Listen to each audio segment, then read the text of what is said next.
Bagaimana tidak paling indah dan terbaik sedang ia adalah datang daripada Allah Ta'ala. Penciptanya ialah Allah, bukan manusia. Begitu rasional mengenai undang-undang Allah ini. Tetapi oleh kerana orang tidak mahu memahaminya, maka undang-undang itu dilihat sebagai buruk dan menakutkan. Jadi alhamdulillah, kita yang telah diberikan hidayah oleh Allah, yang telah pun nampak dengan jelas akan keindahan undang-undang Allah itu. Janganlah kita berlambat-lambat lagi. Rebutlah kurnia hidayah itu dengan langkah positif. Bukan ditunggu lama-lama sampai makanan jadi bangas.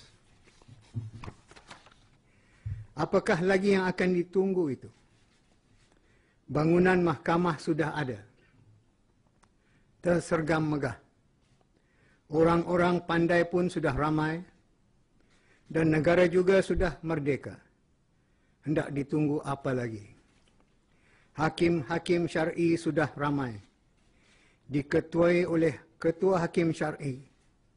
Mereka itu semuanya berkelulusan belaka. Berbanding dengan era 50-an, membawa kepada 60-an dahulu.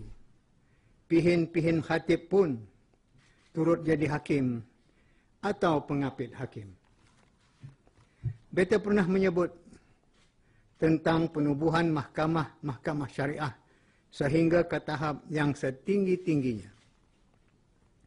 Bagi menangani bukan sahaja pentadbiran undang-undang keluarga, malahan juga di ketika yang sesuai dan munasabah, akan juga mengendalikan kanun jenayah Islam atau Islamic Criminal Act, titah bertarikh 15 Julai 1996, bersempena Hari Keputeraan Beta yang ke-50 tahun.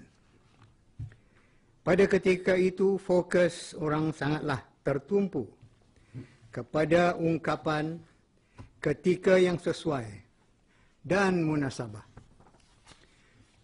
Lalu macam-macamlah jangka masa disebut-sebut. Seperti ada 10 tahun, ada 8 tahun dan seumpamanya. Sekarang, sudah 15 tahun titah itu berlalu, tetapi masih sahaja lagi ada orang yang terus menyebut, belum bersedia, belum mampu, masih banyak perkara yang perlu dibuat. Persediaan belum cukup, masih memerlukan tempoh masa seperti 8 atau 5 tahun lagi, dan sebagainya. Nanti apabila sudah cukup 8 atau 5 tahun itu, akan ada pula orang yang terus menyebut, supaya ditunggu pula 8 atau 5 tahun lagi.